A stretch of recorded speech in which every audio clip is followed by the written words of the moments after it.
listener production. Hi, Natarsha Belling with you, and welcome to this special episode of The Briefing. Today we're chatting with journalist Grace Fitzgibbon on the grief of losing her brother Jack and the way she found light and joy in the depths of darkness. At just 33, Lance Corporal Jack Fitzgibbon was killed in a parachute training incident at the Richmond RAAF base in March last year. Jack was the son of former Defence Minister Joel Fitzgibbon. Helping guide the Fitzgibbons through their extraordinary grief has been Jack's best friend, Aaron.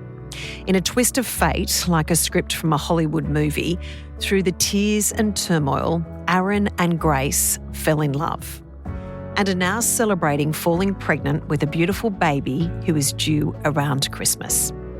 In this special episode, Grace talks about loss, love, and how Jack's death has made her realise what's really important in life. Grace, thank you so much for joining us. Thank you for having me. Can I say, I was really nervous about asking you to come on to the podcast because I'd read about your story, I knew about your story and thought it's such a heartbreaking yet inspirational story. And I didn't know if you were okay to talk about it. Yes, it was obvious when you asked me that you would know. Was it? Well, I mean, it is a delicate situation and some people don't like to talk about it, but I'm a chatter and any chance I get to talk about Jack, I will, my brother Jack. So thank you for letting me. Why do you love talking about him? Because he's always on my mind. And I don't know whether that's because it's still very raw, but it is always on my mind. So, and sometimes I'm really conscious of it because I think people don't often know what to say when you bring up your dead brother. Some people are really good, but I'm just like more than happy to start telling a story when I hear a song that reminds me of him or I see something that reminds me of him. I don't know, it brings me comfort. I just like it and I think he deserves for people to hear about how brilliant he was. I hear when people talk about grief, they say that the worst thing you can do is not say something to somebody. Yeah. It's not about you. It's actually about the person that's grieving or who has lost someone. Is that correct to say that? I think so. And I think the most comforting thing to say is that's really shit or a more intense swear word because there's not really much you can say that makes you feel better. Like when people say things like, oh, you know, everything happens for a reason or blah, blah, blah, he might be somewhere better off. The text messages and the calls or the emails or the support I liked the most were that's really effed. Yeah. That's shit. And you learn that through grief. It becomes this huge bond with other people who have grieved or who have experienced grief because they know that helps. And so I actually formed a bond with a friend of mine who lost his mum not long ago and I made sure I just kept ringing him and going, that's so shit, instead of trying to say all the fluffy stuff. That would be my advice, but everyone's different. So, yeah. And how has your family coped? Because everyone does cope very, very differently with grief. Was it really hard for you to see how your family dealt with it very differently? Yeah, everyone definitely deals with it differently. I think the common thing that we all did or all had in common in my family was that we didn't really slow down and stop. And I think because we were all raised like that, we've got strong work ethics, we're all career-driven, we're go-getters, if I can say that. And so there was no sort of there was a period of slow, but I sort of wanted to get back into work and Dad was the same. He works all the time and him and I are pretty similar in that we like to be busy. So we all had that in common. We all sort of got up and kept going because not only was that how we were raised, but also it's how I would know Jack would want us to be. I don't think he would want me to be crying in a corner going, oh, woe is me, I've lost my brother. But then, of course, it's so delicate because you've got mum's grief, which I just think is so much worse than my grief. It's probably not the best way to describe it, but different to my grief. My sister, who was heavily pregnant when my brother died, she had all other things going on. Like I said to you before, she wrote a book. That was her way of expressing her grief. I just drank for a few weeks with Jack's mates. That was my way. Everyone's different. And I think you do learn so much about that and having to navigate everyone's feelings, because for us, mum was a huge priority. We were like, we just need to make sure she has whatever she can to survive. So if she wants to believe that about Jack, then great. Let's let her believe it till the day she dies, if that's what she needs. Any loss is horrific, especially the loss of a child.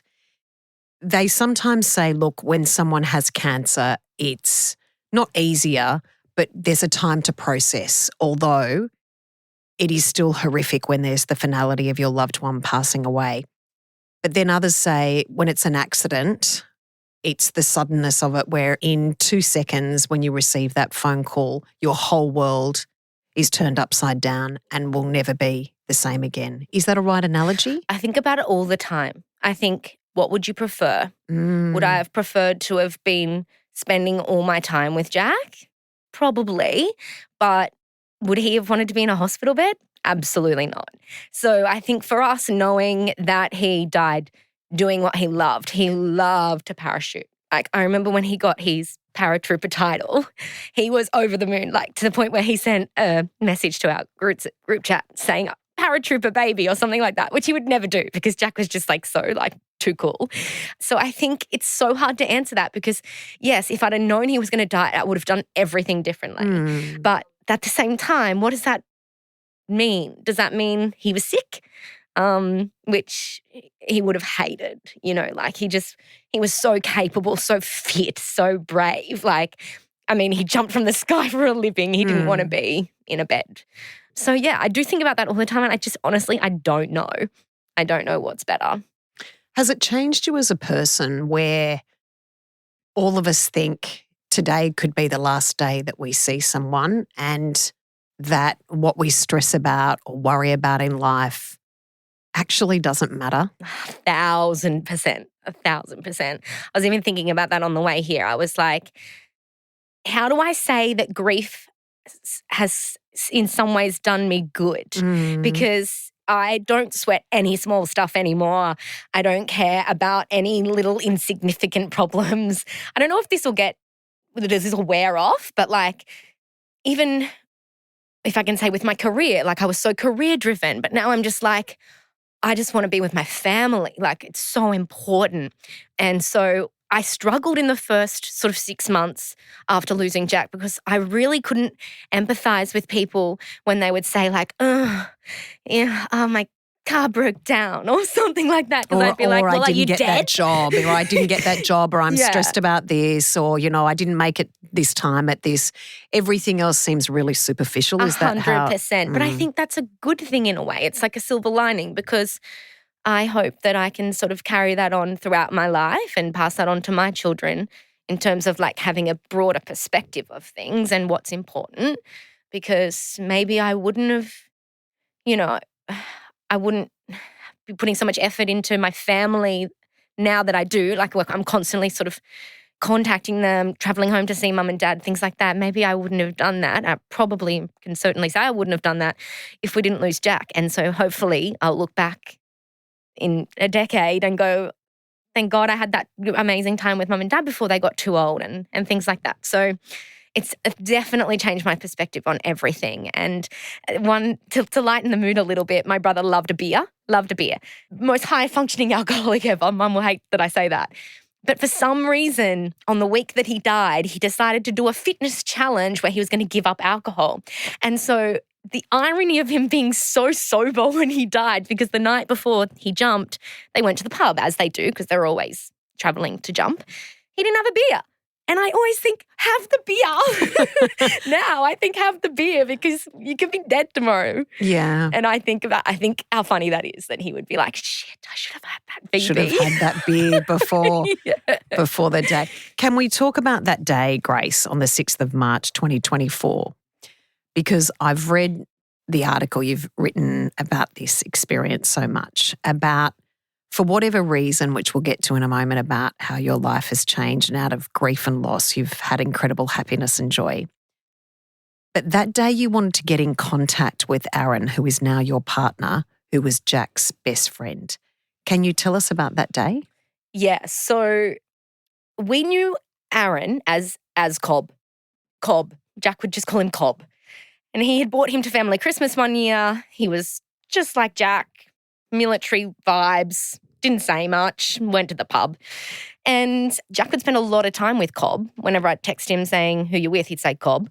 And so when he died, it was one of the first things Dad said to me. He was like, we need to get in contact with Cobb. And actually, I didn't find out this till later, but they sent a defence car to pick Dad up because I think he'd been at a function, he had a couple of drinks and couldn't get to the hospital on his own. And on the way, he said, you need to call as Cobb. And that's not Aaron's real name. He has a full name.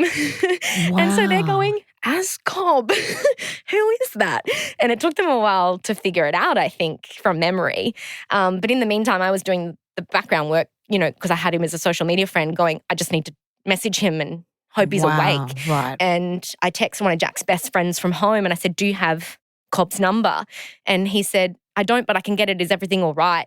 And I remember not wanting to alarm Jack's mate from home. And so I said, don't worry about it, because part of me didn't want to accept that, we needed it and there was something wrong. Something had happened. And so I flicked off a message to Cobb on Instagram saying, are you awake? And it must have been hours later. I think it was maybe like 2:00 in the morning. So I must have sent the message at 10. I now know he goes to bed at about 8.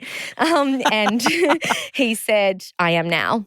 And he came straight to the hospital. So it was important to us to have him because, without it sounding weird, because he's now my lover, he's our piece of Jack. And so I just felt so calm when he was there because he was, these military men have this vibe where they're just so capable and calm. And so when he came, we all sort of threw our arms around him and it felt like, okay, it's all good because Cobb's here. And I think Jack would have thought that too, because Jack would often give his number out to say, if anything ever happens to me, call Cobb. Because I think he also had the background knowledge, military, but he was a good friend and he was capable. And so, yeah, I think both Dad and I automatically went, we need to get Cobb here. And he came as soon as he could. I still remember him walking in the hospital with his pluggers on. Do you? He must have just grabbed the closest shoes at the door. It was freezing in that hospital. Yeah. And we're here and we've got a beautiful photo of Jack, your beautiful brother, and we've got his medals here as well. Yes. When I look at Jack, and I didn't know him, you knew him so incredibly well. He's got the most beautiful, kind eyes. Yeah. How would you best describe? He was the best. And I know every sister would say that about their brother, but he was. We actually donated his eyes, which I think is amazing because they're so beautiful. And they went to they saved 2 different people who would have been without sight for the rest of their lives. I think it was a female in her 20s and a male in her 30s. So I love that. But I also laugh because I'm like, oh my goodness, what those eyes have seen. Because he was just such a larrikin. And the one thing, when we talk about what I've learned from grief, is that he didn't care about anything. Nothing bothered him. And he was not a people pleaser. My sister and I are always trying to please our mum. He was never trying to please Mum. He'd come home for Christmas, but mostly just to go to the pub to see his friends. And he'd say, can you pick me up 5 minutes before dinner's on the table? And so I try to be a bit more like him now. I'm like, don't sweat the small stuff. Don't sweat the small stuff. But he was just that person who lit up a room when he walked in, was the first person to take the piss out of you as a joke. That he said to Cobb the first time he ever brought Cobb home to meet the Cessnock group, he said, Cobb, if they're not paying you out, they don't like you. And so that's sort of how they all operated, was just taking the piss out of each other. So that was his bread and butter. And he just liked the simple things. He liked to have a beer, watch the Newcastle Knights and chat with his mates. And when he died, his friends from Cessnock were so, and even we were a little bit, I'm shocked to learn what he did for a job because he would never talk about it. He was so humble. And I guess it's sort of frowned upon in their business to brag that you're a special forces soldier. So he never would. And the journalist in me hated that because I would be like, Jack, I remember the Christmas before he died, I sat him down, I said, Jack, I just want to know, tell me a day in your life. From the moment you get to, because every time I'd ask, he'd say, it's hard to say, sister. It's hard to say. And I said, just come on. Anyway, he told me, and I remember going, oh, yeah, eating it up. Oh, yeah, this is great. Oh, yeah, okay. And I told Aaron after Jack died, I said, oh, yeah, I asked Jack one day, all bullshit. He'd made the whole thing up. He told me they get there at 9 and they march for an hour. Then they head in and they'd clean their weapons for an hour. And Aaron's losing it, thinking, like he's taking this to the grave. Like he's fully taken me for a ride. Oh, and you've sucked it all up I'm going, thinking, okay, I've got an exclusive, taking notes. Hello, lead story. Yeah. So he was just so carefree, but then so capable. Like when you think about the work that he did, it's just like remarkable. And that speaks to his character also, Grace, the fact that he was so incredibly capable and talented and he wasn't someone out there saying, look what I do. Yeah, look at my muscles. Incredibly humble. Totally. And Aaron's a bit like that too, which I love.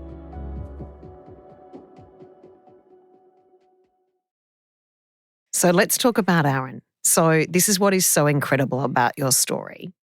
You had this horrific loss in your life. You'd had a terrible heartbreak with an ex-partner. Your brother had been killed in a horrific accident.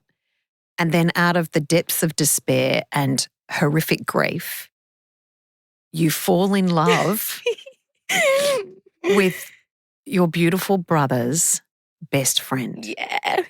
Tell us, I mean, I don't want all the Rudy-nudie stuff, but tell us about that moment, because I've read that it wasn't instant attraction. No. I just always thought that army boys were like dangerous and tough and like not very woke. They were very institutionalized. Right. And so like when I first met Aaron, I just thought, oh, one of Jack's army mates, probably just the same. A Trump lover or something.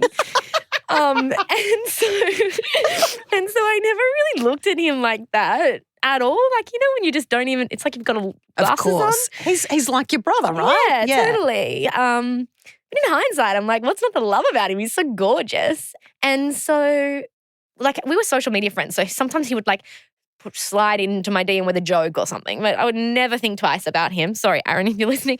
And he was a bit the same because I was Jack's little sister. Like, you don't do that, really. Jack would. But not Aaron. And so I think for me, and I can speak on behalf of my whole family, when Jack died, we really wanted Aaron around because we needed his help. We needed his advice. We needed help planning the funeral. He was crucial in that. Sure. I always refer to when they said, do you want a military funeral? We'll bury Jack in his army uniform. And Aaron stood up and said, no way. Really? He wouldn't want to be in his army uniform. No way. And we went, oh, okay. Like we're just going through the motions. Did that surprise you? When I think about it now, no, because that wasn't his style. He'd prefer to be, we buried him in his Crocs and his short shorts and his muscle tee and his nightcap. Stop it. But I think it's so hard planning a funeral when you're like still in shock. In the middle of grief, yeah. And so we needed Aaron to do those little details. And I'm so glad he was there because otherwise Jack would be in his military uniform wherever he is. So we kept him around. I remember begging him to come to the Cessnock house, come to mum and dad's, like, come stay the night. We actually shared a room because we ran out of rooms. In that period, we talked a lot because he was grieving too. So we bonded over Jack and like he would have stories that I hadn't heard and I had stories that he hadn't heard and we'd be texting like, oh, like this was Jack's favourite song and things like that. And I think also because he was protective of me, I don't know if he like took that on as a role for Jack, but he would invite me like, we're going to dinner with some of the army boys. They'd like to meet you or do you want to come? And I think because I was in Sydney without my immediate family, he felt like that was the right thing to do. But then, of course, we just like enjoyed each other's company because we went from talking about Jack all the time to talking about the weather that day and like, what are you doing and blah, blah, blah. So I guess like any romance, it just sort of blossomed. But I didn't see it coming. And even to this day, we're having a baby. Even to this day, I'm like, how weird is it? Do you think it's weird? I think it's beautiful. It's beautiful. But like, if you'd have said to him 2 years ago that this was going to happen, he was going to be with me, we're going to have a baby, blah, blah, blah, no way would you have believed it. And I would have been the same. And tell us about what wonderful news you are pregnant. Yeah. Both you and Aaron are having a baby. Tell us about that. How incredible was that for you on the cycle of life also? New beginnings. Amazing. I mean, my sister's baby was born 2 months after we lost Jack and that I won't hesitate in saying saved Mum and Dad's life. You know, like having Paddy Jack saved their lives because he was a shift in focus. He's gorgeous. He reminds us of Jack. He's beautiful. And so I sort of wanted to do that for Mum and Dad too. I'm like, I'll have 100 babies if it means making you guys smile. But also like coming back to that conversation we had about perspective, I'm like, oh my God, like family, like I just want to be family driven now. And so seeing Paddy Jack and having a close relationship, having a nephew, and then meeting my person, like they say, when you know, we were just like so excited to do it and have a baby. And so we were like, what are we waiting for? And we kept doing that thing where we were like, oh, if we did it now, then we'd probably miss Christmas. So we probably shouldn't do that. But there's always something. Of course. And so we got a bit excited because once you do start, when you're on the same page and you start talking about it, then you just can't wait. And so we were very lucky, very, very grateful that it happened quite easily for us. And she's coming for Christmas. And what did your mum and dad say? Oh, there's a video. I was shaking in my boots because I was nervous about what they would say. I don't know why, because they were over the moon. But I bought Paddy Jack a little T-shirt that said Big Cousin, promoted to Big Cousin, and he unwrapped it. And if you watch the video, it actually takes Mum and Dad like a couple of seconds longer than it did my sister and her wife to realise what we were saying. But Dad's very emotional since losing Jack, as naturally you are. And so he was crying and everyone was crying and they were over the moon. So, and I think as a parent, you get it, right? You know that it's just like life's greatest joy. And so, yeah, lots of happy tears, but underlying sadness, obviously, because that's just our lives now. Anything that's happy is sad. I mean, I used to be such a big celebrator of my birthday, but now I'm like, I hate my birthday. Why? Because Jack's not here. Yeah. But hopefully that will change as we get a little bit better at carrying grief. Does it get easier, Grace? I saw this really, really beautiful analogy about a rock, and it said that grief is like a rock, and you put it in your pocket and it stays the same size. Stop crying. And it stays the same size, but you get stronger because it's in your pocket all the time, so you learn to carry it better. And I think that's the best way of describing it, because I have learned to carry it better, even though I'm a crying wreck right now. But like, I can go about my day where maybe I don't think about Jack 100% of the time, but I think about him 98% of the time, and that's progress. So, yeah, I think it does get a little bit easier. I read a quote that you wrote in an article saying, if love could have saved my brother, he would have lived forever. 100%. Yeah, he was so loved, like thousands of people at his funeral. He was just one of those people, and I know people say this all the time when people die, but he really was one of those people that you just wanted to be around. And so it broke everyone when he died. And I think even for people who didn't know him, because, I mean, look at you didn't know him, but he died doing that job for the country. There were so many layers to it with Dad's political career. Being and a former defence minister. So Dad had been the guy that calls the families when their sons die, in service.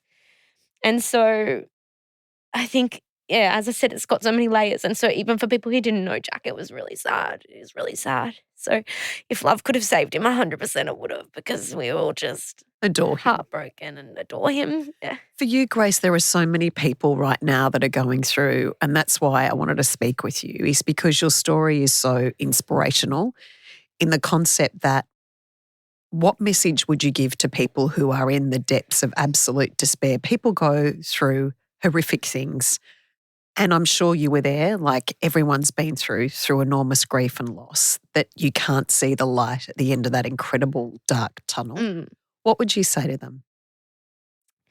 Well, can I wind back a little bit before Jack died, because I went through this horrible breakup. And I remember then thinking I was at rock bottom. I was never going to find a partner. I was never going to have a baby. My life was over. And then Jack died. I think it was 2 weeks after that. I didn't care about that anymore. Hell no. Perspective. But now look at me. I know. Even if Jack hadn't died, like I've got all this beautiful stuff happening to me. And so like it was so worth living for. It was so worth waiting for. And so, yes, it was shit, and it is shit and I hate it and it's hard, but time does heal and you learn to carry it better and there are things coming. And my mum has always said to me, life is the greatest leveler. Sometimes things are down, sometimes things are up, and it's true. I'm on an up now because I'm having a baby. I got the love of my life. Obviously missing Jack, but I'm in such a different headspace to what I was 12 months ago. And so I hope for anyone else going through it that is coming for them, and I'm confident it's coming for them.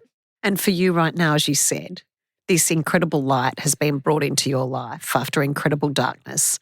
You've met beautiful Aaron. You're having a beautiful baby. What would Jack think right now with his wicked sense of humour? Do you think he'd be furious at Aaron?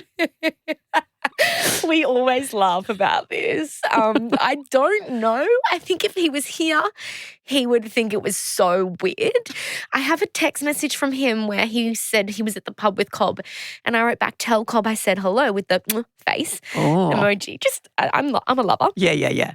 And Jack wrote back, he got a weird amount of enjoyment out of that. And I only read that later, after we lost him. But he would think it was weird, but then because he just loved paying people out. Like, Aaron's a big guy. He's a commando. He's big. And Jack used to always say to him, you got shoulders like a brown snake. You got no shoulders. Aaron's got huge shoulders. But he would do anything he could do to get under people's skin. And so when I sent the baby scan through to the family group chat, Caitlin wrote, it's got no shoulders. My sister. And so I just think he would just be after the initial shock of it, he would just be having a laugh. And I'm just going to show you this photo. This is a beautiful photo that was talking about the incredible joy that is now in your life. Yeah. The beautiful photo of you and your partner, Aaron, posing by Sydney Harbour with the beautiful scan. You're having a little girl, aren't you? Mm-hmm. Your beautiful little girl in that photo. What does it make you feel and how do you feel looking at that?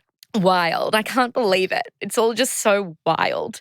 But the first impression is I can't believe I got Aaron to do that because he hates photos.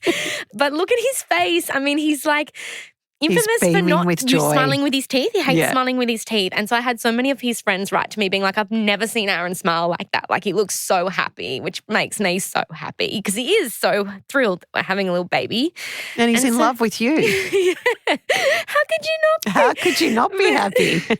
But I just look at it and I think we're so lucky. We're so lucky. And I feel so capable with Aaron because he's so confident in everything he does. He's one step ahead of me every step of the way. And he's just going to be the best team partner for me. And so I think if I'd had to have a baby with any of my other boyfriends, it would have been hopeless. I would have been so stressed. But Aaron, I'm like, it'll be right. I got Aaron. And you know what? Can I just say this beautiful little baby girl is incredibly blessed to have both you and Aaron. Oh, thank you. We'll see how I go. No, it's going to be the most wonderful ride. I can already see you are a beautiful mum because you are a beautiful person. Thank you. And what a lovely Christmas you're going to have this year. Tell us about how you're feeling about this Christmas when the best present ever will arrive under the Christmas tree. Yes. I think I'm going to be very fat and very hot, but I'm really looking forward to the moment she comes out and we get to look at her and hold her. And I'm wondering what kind of a impression Jack will have left on her because I've no doubt they've met in the spirit world. And I'm like, will she have a part of him in her? And she will in some way, shape or form. But I'm just like curious to see, will she be like him? Will she have eyes like him? Because my nephew certainly very much does. And so, yeah, I just can't wait to meet her. I don't know. I'm ready. I don't want to wait 4 more months. I'm kind of thinking maybe she may have Jack's personality and sense of humour. If he's had anything to say about it, she will. Grace, we are so thrilled for you and thank you so much for joining us. And if you want to leave us with one little message, what would it be? It gets better. Stick with it and there's good things coming. Beautiful, Grace. Thank you so much for joining us. Oh, love you too. Thank you. That was Grace Fitzgibbon. And that's it for this special episode of The Briefing. We'd love you to subscribe or follow us on Instagram at The Briefing Podcast, and we'll be back in your feed tomorrow morning. I'm Natarsha Belling. Thanks for your company.